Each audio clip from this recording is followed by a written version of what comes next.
Okay, so this is Julie, the art teacher. 1, 2, 3. I'll show you.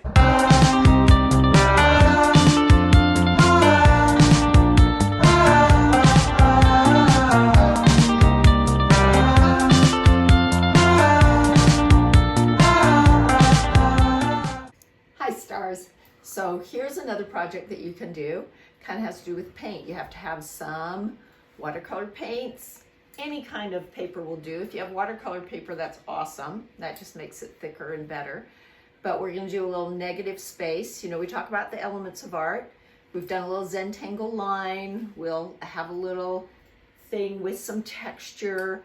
Now we're doing a little negative space, which means we're doing a resist. And the tape will be the resist. So you'll need some tape, some paper, some watercolor paints, and that's all for now. So get that together. So once you have your paper, you'll tear off a little bit of paint. This is painter's tape. This is painter's tape. So it comes off and it doesn't ruin your paper so much. It's pretty easy on the paper to put on and take off. And you just lay that down. We're making birch trees. So I kind of tore it so that it has a nice natural edge to it so it doesn't look too perfect and too straight. And you know I always like big things, little size things, and medium size things for our compositions, right? So we'll start at different places. They're not all going to be the same size. There's going to be some shorter, some longer, some fatter, some thinner. That variation is what nature does, and that's what we love to show. So we're going to build a forest with these trees.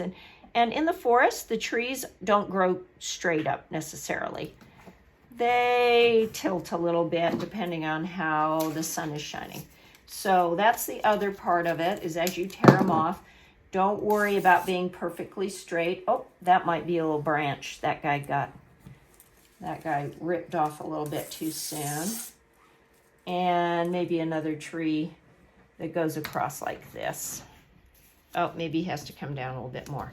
You can overlap and make your trees a little bit bigger and build them up fatter at the bottom. Remember, the trunk of the tree is going to be a little bit fatter than the top. And I've got a little room there that I need to cover. And then as you go up, it gets thinner and thinner. And you can put little, we're not going to worry about the branches too much because we're going to draw them in after. But there's going to be part of the branch that hits the birch tree at the base that is white. The rest of them, they're kind of black. So we're not going to worry too much about building branches. Pretty much just the trunks of the trees we're going to put down with tape. After we have our birch trees down with tape, then we're going to get a pencil and decide where the horizon line is. So remember, the horizon line is where the ground meets the sky, or the ground meets something in the background like a mountain or something. So we're going to decide where the ground is here, and I'm going to put it up here so they're kind of growing down on this area, and it makes your eye feel like it's coming forward. It gives you a little sense of depth and space, which is another element of art that we talk about. And once I have that horizon line in, then I know where I'm going to end my paint that's going to be the foreground and where I'm going to paint for the sky. So next I have a big bunch of watercolors. It's my palette, but your school little palette that we usually use works just fine. I just don't have one of those at home because I didn't bring one home with me, but any of those are great. Remember that you use the part of the palette to mix your own colors in. I spray it to wake up the colors. Remember, we're waking them up. And then you see how dirty my palette is. That's okay. I like complex colors, and complex colors come from using all sorts of different stuff together. So I want kind of a light blue for my sky. It's going to be a beautiful fall day maybe, or winter day. Oh, that's a little bit dark. I'm gonna, while it's nice and wet and I have a nice bead, remember watercolor has to do with a lot of water, nice bead of wet, you can move it around as much as you want while it's wet.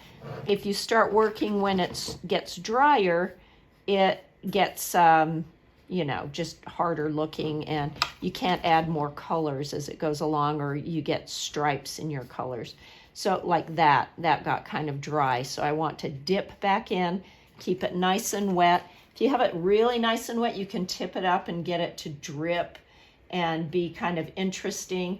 As soon as it starts to dry, you need to stop messing with it so that it looks beautiful. At this point, I can even have it be kind of a morning feel and add some different colors to that blue, a little yellow as a morning sky maybe, and let it drip. You can be really creative with your colors and just see, you know, how interesting you can make that sky. Then the base, I think, you know, you can make it absolutely whatever you want. I think maybe we'll make it kind of a beautiful brown color. And remember how you mix brown? Brown is the primary colors, so red, yellow, and blue. And I'm going to make it kind of greenish maybe, like it's a little bit, I've got some different greens I'm going to add to it. And as I go along, if I keep it nice and wet, I can change the colors. So I'm going to go right as close as I can to that sky, but try not to hit it or it'll bleed together. You can wait till the sky is totally dry and then go from there. That'll keep this colors separate as well. But, and you can really add some bright colors into the ground. You can, again, as long as you're really nice and wet with your colors, and sometimes I wet the whole paper to begin with just to keep it nice and wet for me, then you can add whatever you want. So I am kind of thinking I want it to be a little more different than the sky that it's looking, so I'm going to add a little more red to my brown. The other thing, this is kind of in a notebook, so it's being funny. The other thing that I like to do is make your colors darker than you think, because remember, as it dries, it gets lighter and lighter.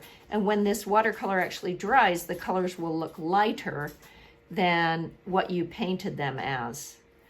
So that's kind of how it looks at this stage. And what you want to do is let it dry a little bit, but maybe not let it dry the whole way before you pull the tape off. But definitely is puddling up here. So you don't want you don't want to pull the tape off now because it'll get in the white tree trunk areas. So let it dry for just a minute at this point.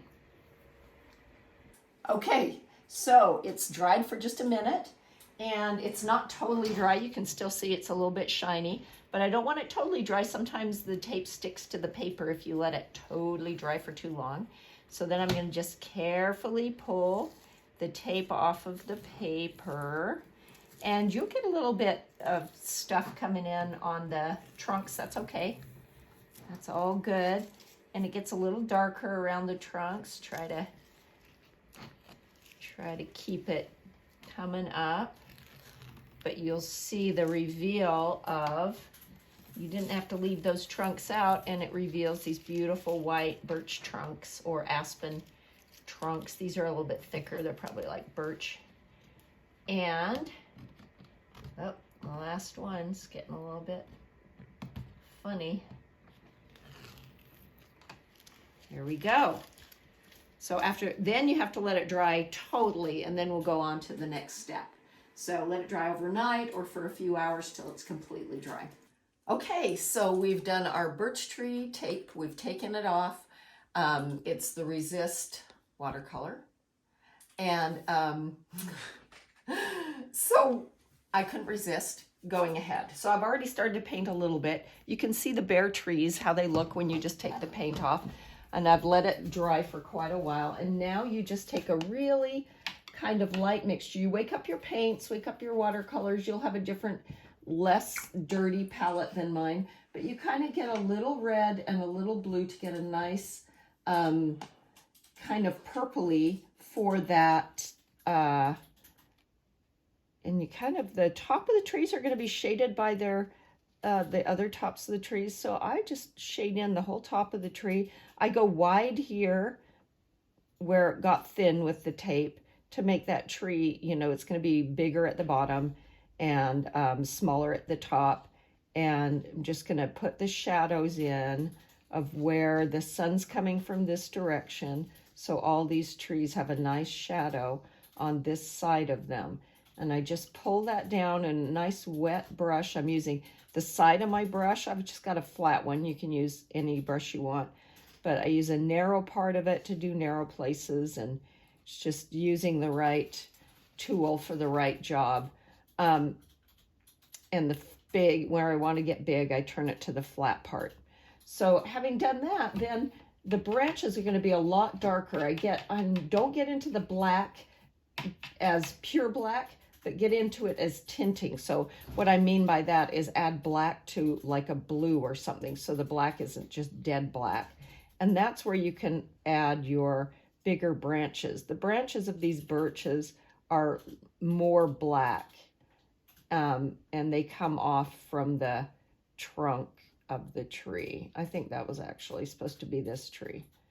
But you can add those and they get really small at the top, so you lift up on your brush at the top, and then at the bottom they can shadow in a little bit more. But you can add those little branches coming up of and out of the tree.